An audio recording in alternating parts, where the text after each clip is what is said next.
Allah Subhanahu wa taala berfirman di dalam Al-Qur'anul Karim pada surah Thaha ayat 14, wa aqimus sholata li zikri. Dirikanlah salat, dirikanlah sembahyang itu untuk mengingat aku, kata Allah. Sehingga mengingat Allah Subhanahu wa taala dalam salat merupakan bagian daripada khusyuk. Dan para ulama menjelaskan keutamaan khusyuk di dalam salat ialah sukunul jawarih ma'a huduri qalbi, tentram, tenang anggota-anggota tubuh beserta hadirnya hati. Nah, demikianlah yang dimaksud dengan khusyuk. Dan kemudian baginda Rasulullah SAW bersabda dalam sebuah hadis, innamus salatu tamasnuhun wa tawaddu'un wa tadarru'un wa ta'awuhun wa tanadumun tawadda'u yadayka wa taqulu Allahumma faman lam yaf'alu hiya khidajun. Maka makna yang disampaikan oleh baginda Rasulullah SAW perihal salat, di mana salat itu ialah ketenangan, tidak boleh terburu-buru dan tidak boleh tergesa-gesa. Dan sembahyang itu merendahkan diri. Setiap kali kita mengucapkan Allahu Akbar, Sami Allahu liman hamidah, nah itu mengembalikan kepada diri kita bahwa kita ini hanya hambanya Allah.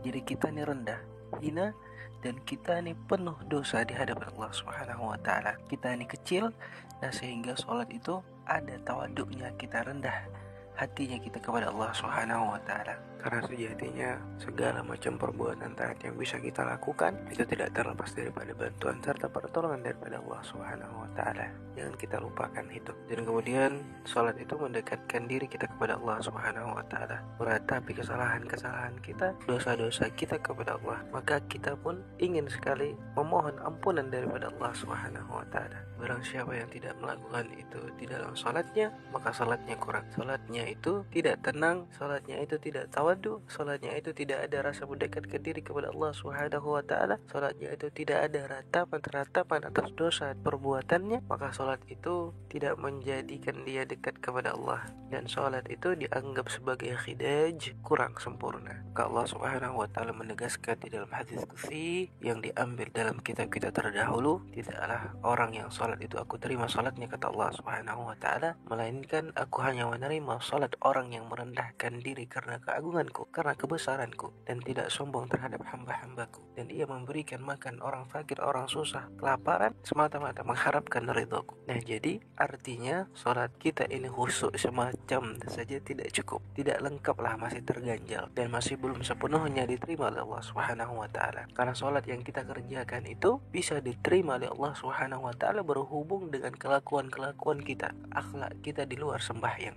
Sehingga kalau kita ini masih sombong terhadap hambanya Allah, kita tidak peduli kepada orang fakir miskin yang kelaparan, maka sembahyang itu yang kita kerjakan walaupun kita khusyuk semacam, Allah Subhanahu wa taala tidak menerimanya.